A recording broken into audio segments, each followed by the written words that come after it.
For several years, the open world first person video game known as Minecraft has become a big worldwide phenomenon sensation with gamers out there. Well, I've never played Minecraft before, but I do know of it because I've seen screenshots from the game and, well, just a little bit of video play of it. And I just got to experience what that was like in a movie form, in the form of a Minecraft movie, now playing in theaters. But is this new adaptation of the hit video game worth looking into for a fun filled experience like the actual game itself? Or is this one just due to be caved in an actual mine permanently? Find out in this spoiler free review right now. Big D's Entertainment Rankings and Reviews.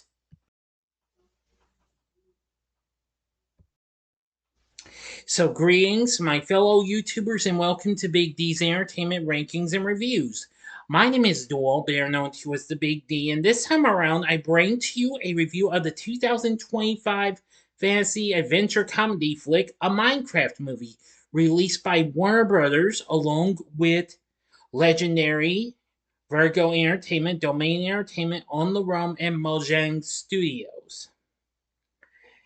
The film is based on the 2011 game Minecraft, directed by Jared Hess and written by Chris Bowman, Hubble Palmer, if I pronounce the first name, I apologize, Neil Widener, Gavin James, and Chris Galetta, from a story by Allison Schroeder, Bowman, and Palmer.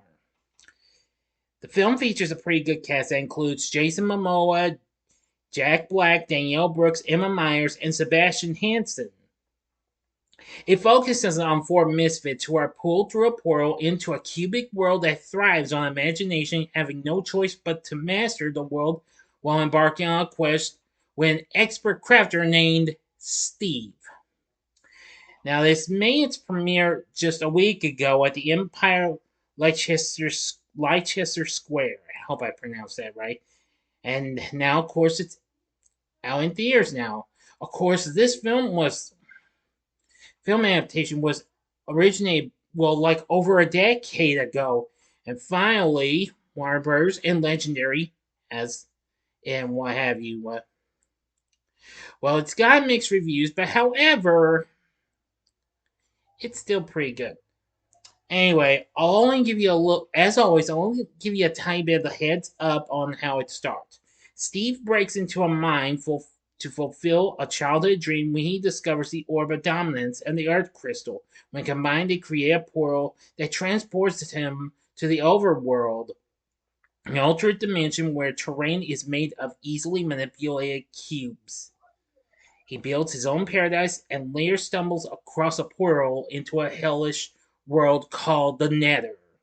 He is imprisoned by Malgosha, the piglin ruler of the Nether, who hates creativity. Because the orb will allow her forces to control the overworld, and Steve has his dog Dennis hide it and the crystal under his bed in the real world. Years later, 1980s video game champion Garrett Garrison, aka the Garbage Man, owns a failing video game store in Chuglass, Idaho. Almost L. My bad. He heads to a storage auction to acquire items to sell for cash, ultimately winning the contents of Steve's old house. Well, particularly whilst hoping to find a valuable Atari Cosmos while searching through the arms, he finds the Orb of Dominance in the Earth Crystal, and then soon encounters others, including two siblings named Henry and Natalie, and their real estate agent Don, who apparently gets sent into the mysterious world of the Overworld and apparently joins Steve on a fun-filled quest and what have you to save this here Overworld and what have you. Now that's all the story I will give to you. If you want to know the rest, you gotta see the movie. Now, my thoughts on Minecraft movie. I thought this film was bloomin' awesome. It was hysterical and it was epic. I mean, while it might not quite come close to being up there with Super Mario Bros. Movie or even the Sonic the Hedgehog films, I still think this has a lot of potential. I can see that while despite getting mixed reviews, it's already done very well at the box office so far. And this could be a chance for Warner Bros. To pull out of the black hole after it's had two big disappointments in the last few weeks after Mickey 17 hasn't done too well, and they just more recently tanked with the Alta Knights. This is probably going to prove to be Warner's next biggest opening since Barbie, which I can see it has in ways. But will it do it? It's a possibility. Because at first it was initially projected to gross about 65 to 70 million, and then to about 80 million to 100 million. But now it's been revised to 135 to 150 million, which that's close to the openings of Barbie and Harry Potter and the Deathly Hallows Part 2, which are two of Warner Bros. Biggest openings. We'll see what happens. Anyway, now the reviews were mixed and what have you because, well, critics generally praise the performances of the cast, though some were divided on the film's plot and faithfulness to the source material. Rotten Tomatoes has 49% saying ostensibly a film about celebrating creativity, the film provides a colorful sandbox for Jack Black and Jason Momoa to amusingly romp around in a story curiously constructed from conventional building blocks. Well, I think this will be another big hit for Jack Black since he did so well with the Super Mario Bros. Movie a couple years ago, and despite failing with Borderlands last year, I think he's going to be able. He just might be able to pull it off. In which case, he did. But I'll get to that in a moment. Metacritic has a score of 47. Audiences polled by CinemaScore gave it a B plus, while 67% of those surveyed by PostTrack say they would definitely recommend the film. And actually, kids who are under the age of 12 gave the film an average rating of 5 out of 5 stars, while parents gave it an average 4.5 out of 5. Well, nevertheless, while critics were divided on the film's plot and whether or not this was a faithful adaptation of the game, as well as if it made sense to viewers unfamiliar with it. The Hollywood Reporter and IGN both believed that the film's plot was confusing, but that's understandable and what have you. The Associated Press believed that the film would likely make no sense to a viewer unfamiliar with the source material, but still believed that it was a faithful adaptation. However, well, the reviewer for Associated Press did not highlight, not didn't, I mean, he did highlight the film's featuring concepts not present within the game itself to enable the plot progression. Again, completely understandable. Now, the cast performances were praised. Many viewed their performances as helping alleviate and well or distract any problems present within the film's plot. Black and Momoa in particular received a lot of praise. I was one of them. For those of you who saw my out of theater reaction, so yeah, I really will say it was absolutely funny. So apparently, it was just such a fun blast and what have you. I gotta say. Now, also, I liked it. I was surprised with this film because this was directed by Jared Hess, who most people would know best for directing Napoleon Dynamite and another Jack Black film. Yes, this would be the second film that Mr. Black collabed with Jared Hess, and that was Nacho Libre, and that's been almost 20 years ago. Now, that film I have yet to review, and I will review Napoleon Dynamite, though, later on in the month. And, of course, Hess has also done some other films.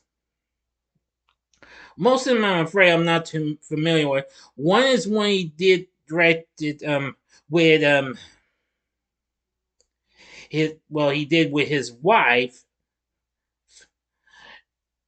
Jerusha, which was the Netflix animated film Thelma the Unicorn released last year, which I have not seen.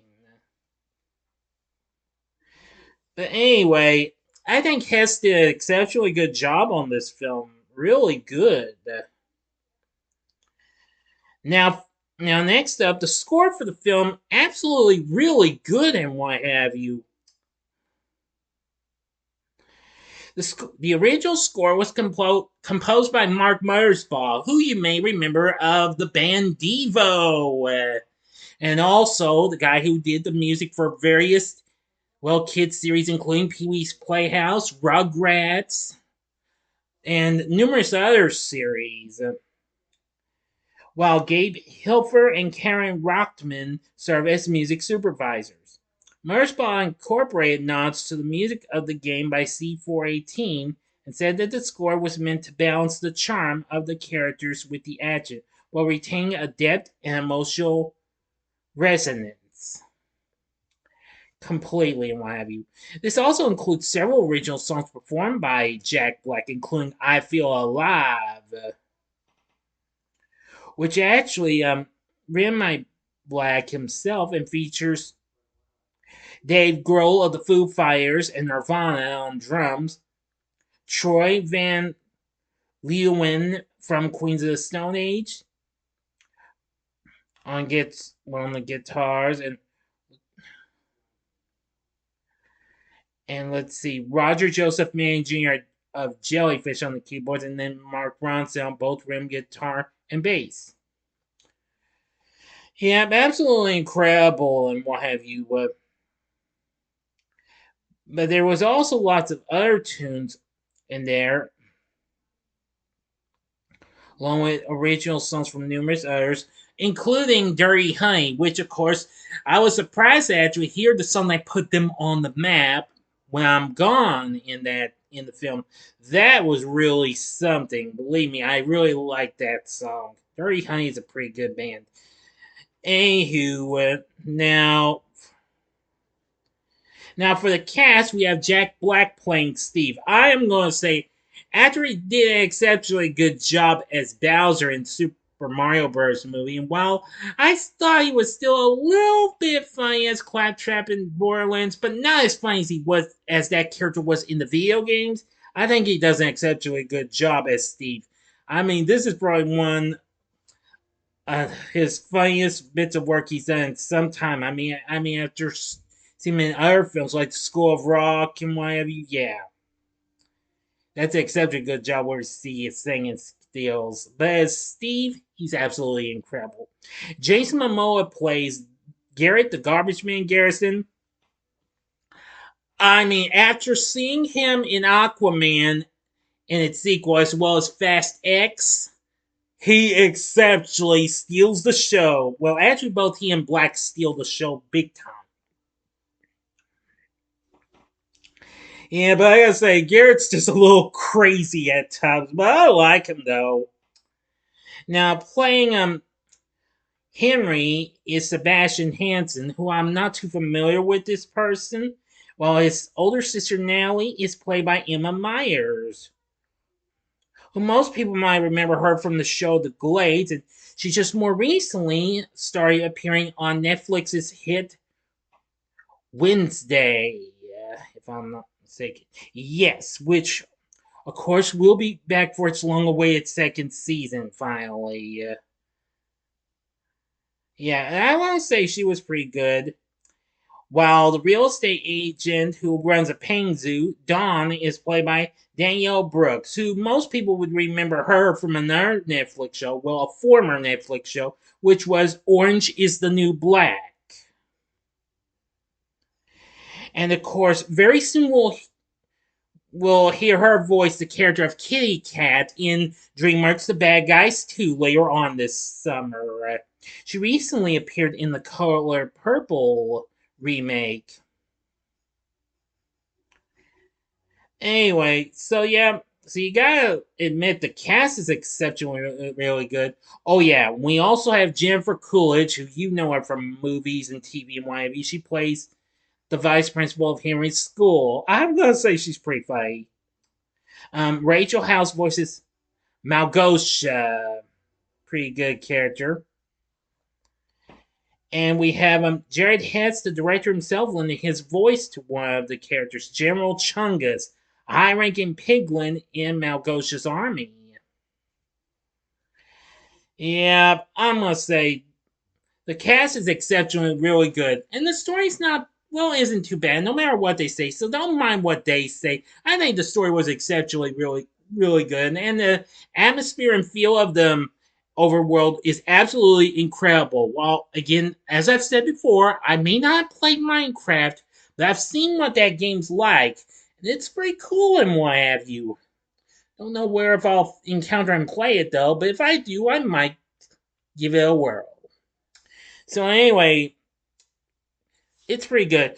And again, the music and score for the film is good. The cast is really good. I think this is exceptionally really worth looking into. A Minecraft movie, I think you're gonna like it. Go see it while it's out there in the theaters. For my score, I'm gonna give a Minecraft movie 5 stars, which will mean on a scale of 1 to 10, it gets a 10. So what did you think of a Minecraft movie? Let me know in the comment section below. If you like this video, click the like button, subscribe, and be a part of the Big D Nation. Continue to help support my channel, make it grow, and make the views grow. Tell all your friends about my channel, get them to know me. May they like to be a part of my Big D Nation, and share my videos with your friends if you'd like as well. And we'll have another video coming up for you soon. So, which will be in mini reviews form with the Killers game and Y2K. So if you like this, check out my reviews for these other video game films. In the upper left-hand corner is my spoiler-free review of the Super Mario Bros. Movie. The upper right-hand corner is my spoiler-free review of Sonic the Hedgehog 2. And the bottom left-hand corner is my spoiler-free review of Sonic the Hedgehog 3. And the bottom right-hand corner is the button you can click to subscribe. If you like rankings and reviews on movies, TV, music, video games, etc., then I'm your guy. Thanks for watching. Until next time, I'm the Big D saying, see ya.